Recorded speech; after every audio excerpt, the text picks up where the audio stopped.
નમસ્કાર ભાવનગર, નમસ્કાર ગુજરાત. આપણને ખબર છે કે અત્યારે કેન્સર, બીપી અને આ પ્રકારની બીમારી વધી રહી છે અને એનું એક મોટું કારણ આ છે કે આપણે જે ખાવામાં વસ્તુ વાપરીએ એમાં કીટનાશક, ફર્ટિલાઇઝર એટલે કે રાસાયણિક ખેતીના બહુ પ્રોડક્ટ હોય છે.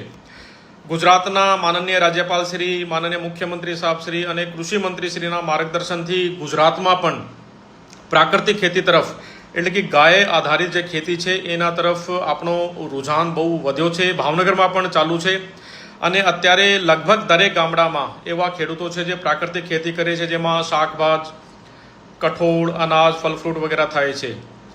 હું પણ અમુક ક્ષેત્રોની વિઝિટ કરી હતી અને અત્યારે પણ ભાવનગર શહેરમાં 4-5 જગ્યા પ્રાકૃતિક ખેતીનું જે પેદાશ છે એનું ઓથેન્ટિક વેચાણ પણ થાય છે, તાલુકા લેવલ પર થાય છે. હવે બીજું માર્કેટ ઉપલબ્ધ કરાવવા માટે જિલ્લા વહીવટીતંત્ર કન્ટેનર આધારિત મોડલ, જે કન્ટેનર શોપ હોય છે એ લગાશે, જેમાં કોર્પોરેશનમાં 5 થી 7 જગ્યા ઉપર અને દરેક તાલુકા હેડક્વાર્ટર ઉપર 1 થી 2 જગ્યા ઉપર શરૂઆતમાં કરવામાં આવશે.